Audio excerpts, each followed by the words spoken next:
Hey, I'm James Burnham, and today I want to talk to you about healthy boundaries in a relationship. Did you know that boundaries is actually one of the essential keys to building trust? And without them, we're open to all kinds of abuse, confusion, and it'll be hard to establish a meaningful relationship with a healthy individual if you don't have them. All right? So, how do we establish boundaries? What do they look like? A lot of us have problems with them. I did. Here's some good categories to look at to determine where you can set boundaries. And I'm going to tell you a story at the end of how I failed to establish boundaries in my own relationship and how it negatively impacted me. So the first category we want to look at is physical boundaries, right? What does that refer to? Physical boundaries refer to your body, privacy, personal space, the things that allow you to feel comfortable, right? Well, I was traveling and I was in Asia, and the boundaries for our space when we're talking to each other in Asia are very different because there are people that have gotten used to living in very confined, close, restricted areas. So they'll stand much closer to you and talking to you than I'm comfortable with. Now, this was not a boundary that I needed to enforce. I was living in another country and I realized I have to get comfortable with a new sense of what I allow in my circumference when a stranger is there. Because in America, we got so much open space. I'm used to people standing a bit away from me, right? But when I'm with somebody that is invading my space consistently, and it's beyond what is, I'm comfortable with for whatever reason, I'll say to them, can you please step back? I'm not comfortable with you being this close. That's really how we set boundaries. We don't start going, hey, you stop that, get out of my space. Don't react in that way. That's not establishing a boundary, that's being pissed off, right? To establish a boundary where you are actually drawing intimacy is to let the person know what you're comfortable with in a kind and educational manner, right? Hey, can you please back up? I don't feel comfortable when you are like this close to me and I can't see because I am 50 years old and my eyesight can't see up close anymore. Please stand away, right? Whatever it is, you can do it in a nice way and just say, hey, here it is, and keep reminding them, right? You can do this with your children. You let them begin to understand and know, but it's something that you can remind in a gentle way and just say, this is my space that I want you to be in, whatever that may be. Please knock before you enter my room. If they don't the next time, before you say anything, I want you to step outside my door and you knock and I'll let you in. But I'm not talking to you until you knock, right? That's how you establish a boundary. Your boundary is, hey, this is what I'll accept. We do this with dogs really well, right? You train a dog to stop barking when you come home. What you do is you walk in the door, the dog starts yippee rah, rah, and jumping up on you, and you ignore that dog. Once it calms down, then you look to the dog and you give it affection. And that teaches the dog, oh, being calm is what will get me attention, right? Do that with humans. Be that kind. Be that patient. Hey, you didn't knock when you came in today. Step outside, knock, then you can come in. I'll tell you to come in and we can talk, right? That's how we establish those boundaries. Second area, emotional boundaries. Emotional boundaries can be tricky. If your emotions are not something that you're fully aware of, it can be very difficult. I struggled with this one.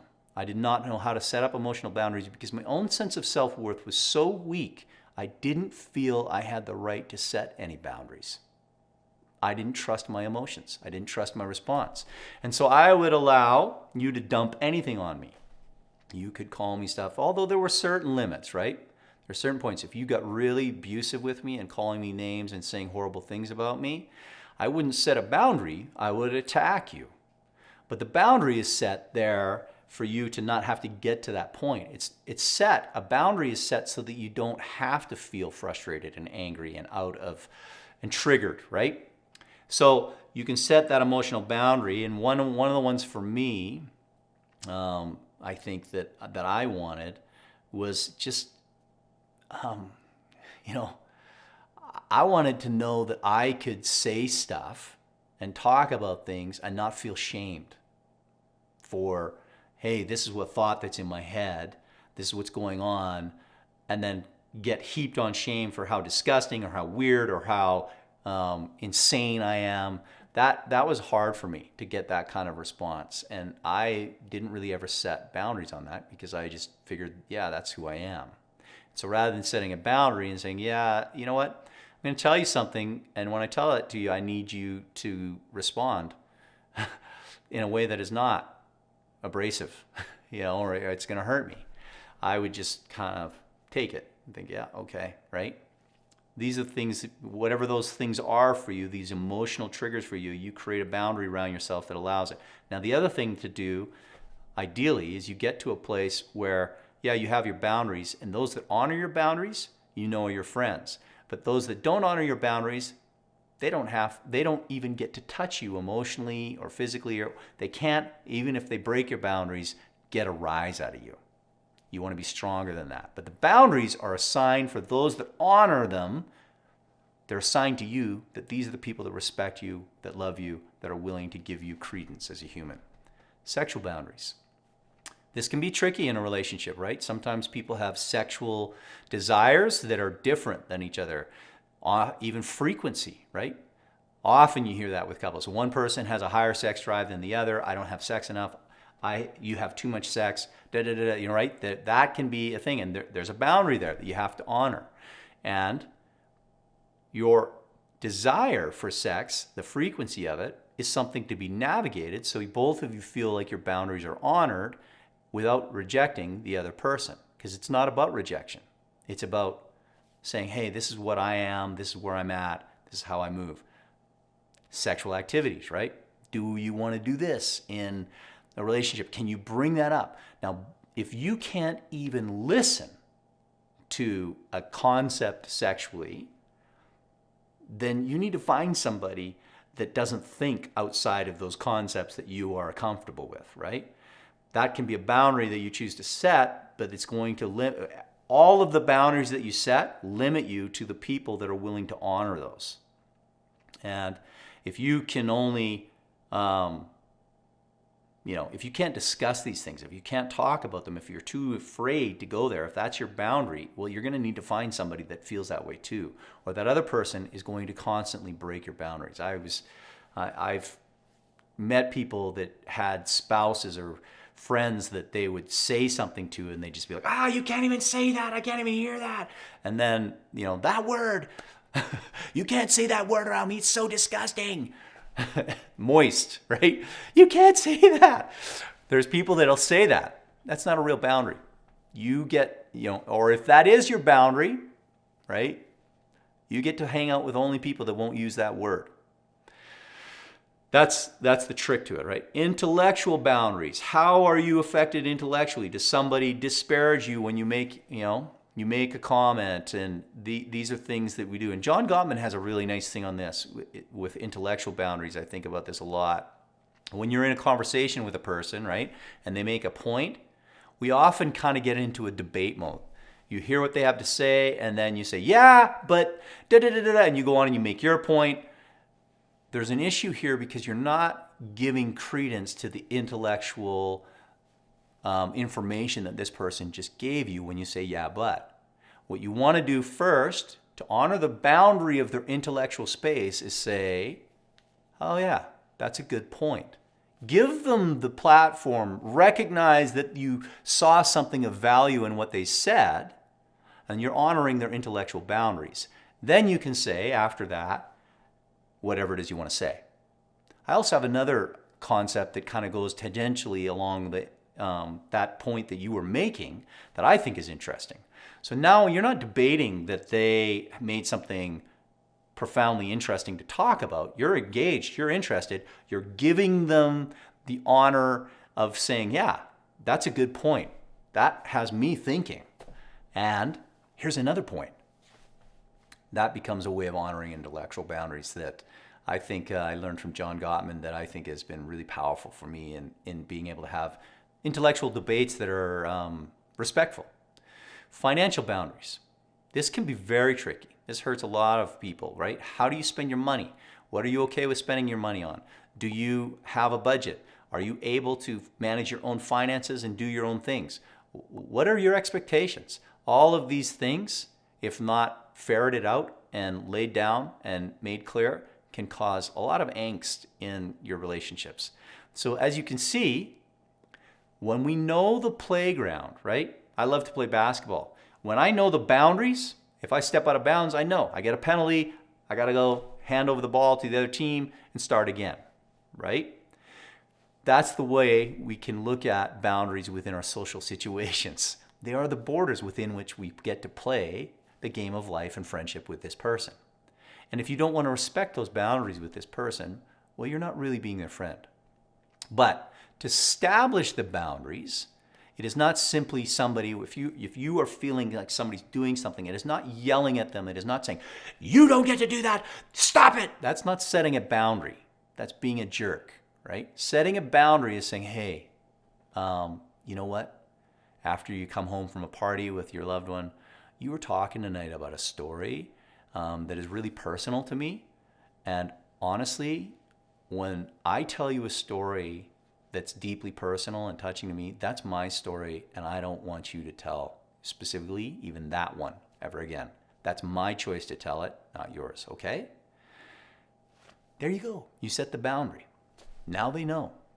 You don't have to be mad about it. You just get to set it. So my lack of boundaries in my personal life, it was substantial, right? I am a child of abuse. And kids that have abuse when they're little, they struggle with boundaries. Boundaries weren't really in my home, right? We didn't have the right for boundaries as kids. I didn't even have a door on my bedroom as a kid growing up. My door was a full walk-in, no curtain, nothing. You could just walk right into my room. So that's the nature of how I grew up. So I was very fluid. I would just kind of adapt to whatever situation I was in. And what this did was it taught me that other people's demands and needs and concerns would always supersede my own. And I needed to adapt to whatever the situation was to make them comfortable at the neglect of my own comfort. And that takes a toll. It takes a toll. And it takes a toll on me personally. It takes a toll on the other person because I can no longer generate the energy I need in the relationship because I'm constantly feeling dishonored, but I'm not speaking up about it. And then it causes a breakdown in a relationship. It is absolutely essential to building trust, the honoring of boundaries. Look at Brene Brown's video. You can check it out on YouTube. It's called The Anatomy of Trust, and she talks about the importance of boundaries in that, and that's worthwhile, and it's worth looking at. The other aspect of that, when you're in a relationship and you're not setting boundaries for yourself and honoring the boundaries of others, but particularly if you're not setting boundaries for yourself, you are not informing yourself that you are of value. It is a sign that you do not value yourself to the level that you need to. You need to love yourself and honor your desires to be safe, to feel like you can trust this other person, to know that you understand the nuances of my personality that allow me to feel comfortable, right? I love to look at the relationships that I have and my anxiety that I have, and I think, if my anxiety is up here, woo, in your presence, how are we going to bring that down? What needs to happen? What kind of boundaries do I need to set to bring it in and let myself settle? Let myself be calm. Let myself be present rather than out here like, what's going on? What's happening? Right? That's what happens when our boundaries are broken. We turn into a little bit of like, we're upset. We're freaked out. We're not in the moment. And if you don't set the boundaries, you're telling yourself that you're not worth the boundaries to be set, and you're informing yourself, you're informing the other person that they can do whatever they want and you'll be there. And that's no way to build a relationship and build trust.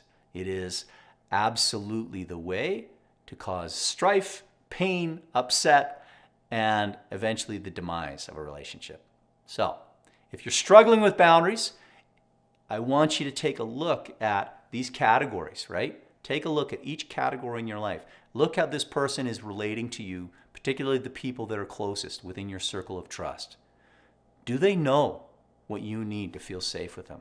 When you're in that space, when you're interacting, when you're talking and having whatever engagement you are with these people within your circle, are you able to truly show up and feel like yourself And are they able to let you feel comfortable and safe in how they interact with you? Are they honoring your space and letting you feel like you're respected?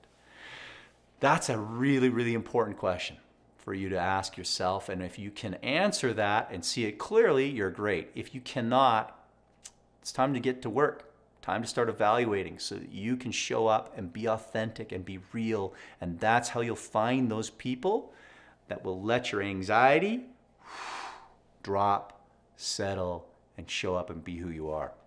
Hope you have those people in your life. That's my take on boundaries and how to use them. I hope that you can be smarter than I was and do it sooner than I did so that you can have good relationships with the people that you love. Stick around.